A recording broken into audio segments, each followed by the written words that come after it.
Alright, sickos, today we're going to make this mutilated hand out of nose and skull wax. And I like to imagine that someone was working near some machinery and it got stuck. And they tried to pull it out, and some of it got left behind. So first of all, I'm going to start off by putting band-aids on the two fingers that are going to be tucked down, just because it gets hard, at least for me, to hold those fingers underneath. And we're going to start by trying to colour match the nose and skull wax. I will link a video that's really good by Stuart Bray, and he shows how to colour this using cream or oil-based makeups.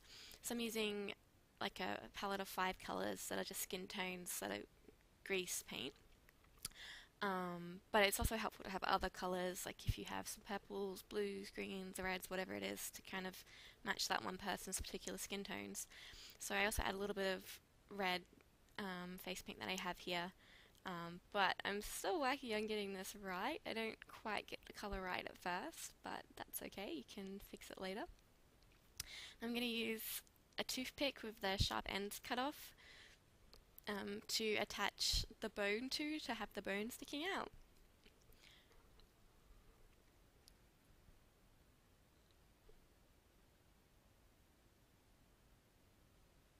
I'm going to use Pros-Aid adhesive for this, but you can use any kind of adhesive that you have. Spirit gum will work or whatever. I'm just using Pros-Aid because it's here and I have it. And my spirit gum cap is glued shut. So I'm just going to place the Pros-Aid over the knuckles where the attachment points are, and on the side of the finger where the cuts will go and where the nail will go. Now this is a bone coloured wax that I have. I think it's called bone wax, but you can use just normal nose and skull wax and paint it white or add white colouring, but I have it, so I'm going to use it. I bought it ages ago, not really knowing why, I just was attracted to it. So it finally has a purpose. I'm just going to build up, looking at just photos of anatomy, try and replicate the structure of the bones in the upper half of the finger. Doesn't have to be perfect, but try and get it as close as possible. I'm going to create, I put a little bit too much Pros-Aid, so I take that off. I'm going to create the end by putting a little bit of wax and smoothing it out with a spatula tool. It does help if you get Vaseline on the tool to lubricate it, to kind of spread it out better. And also you know, of course, can use your fingers, which I'm doing here, to kind of shape the end to make it a bit more like asymmetrical, I guess.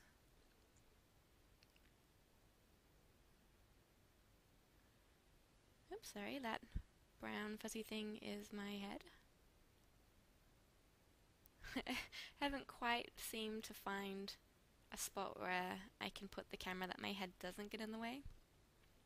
So now I'm creating, so I wanted the first finger to be completely degloved. The second finger I wanted to be mangled and kind of like half still there, but the bone and everything gone, just like the side of the flesh. And then the ring finger, I wanted a couple of cuts down the side, and then I wanted the nail to be shattered. So I'm just creating where the 2 cuts will be now, and smoothing it out. So I pushed in the edge where the wax is of the bone, and then added a bit more wax around the bottom of the skin colour to kind of hold it in place. And now, using a little bit of Vaseline on the tool to lubricate it, I'm putting in the lines of the fingers, like the lines of the knuckles and of the skin, and then you can go back over it with a small paintbrush, also lubricated with Vaseline, to kind of make those lines not look so sharp, to kind of continue the texture of the skin onto the wax. And now I'm, you can't see it, I am putting the 2 cut marks into the side of the finger at an angle and trying to kind of push the skin away so it looks a bit flappy. Now, to try and match the skin tone better, and again at this stage it probably didn't really need to, but you know, it's me. I'm using Skin Illustrator to try and correct the skin tone, but if you have, you know, the cream makeups, you can totally do this at the beginning and just try and get it right in the wax, which is easier. So I put some olive tones down, and then I put some vein tones down, and then I put some like tan colour down, and then I put some more pink down, because apparently I'm, I don't know, not quite so good at matching skin tones yet. But that's okay. Practicing. So this is a blue.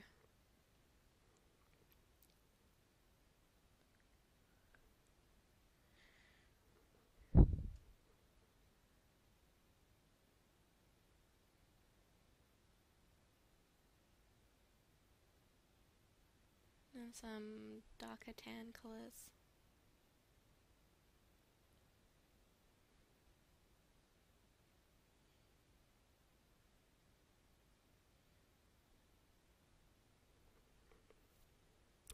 Now putting some pinks back in.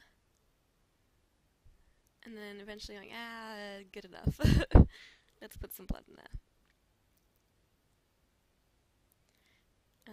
So those colours are from the Skin Illustrator Flash palette, and then I get the Skin Illustrator SFX palette later.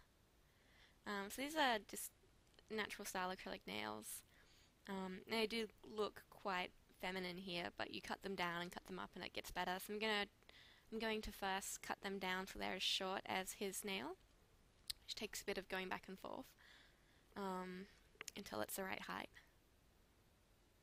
I'm going to cut up the nail into different shards where it's going to be split, and I'll attach a video where someone shows you how to do this in a lot of detail, so that helps.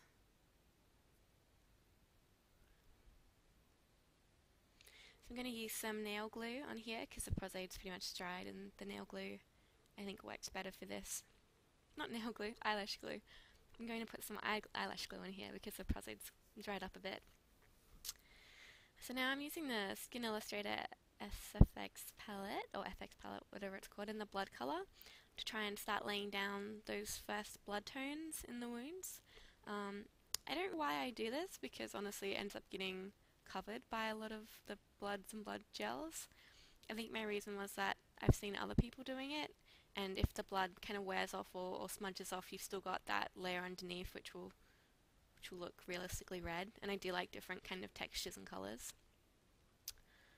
So I placed down one part of the nail, and then I put down some cotton fabric, or like some cotton fibres, and then coloured that red with the dried blood Skin Illustrator, but you can do it with lipsticks or cream makeups, whatever, and then placing the last shard of nail on top of that, kind of at an angle like it's just hanging on. And then this is the blood gel. So this has been a nice fresh scratch, and I like how it adds this really gory element. It just kind of looks so meaty, so I like adding that around bits.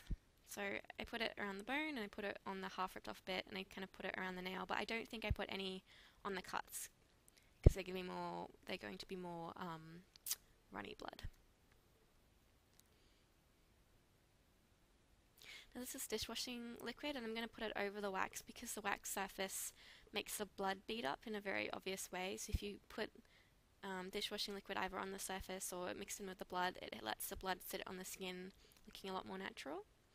I start adding blood into the cuts in the nail and onto and around the injuries.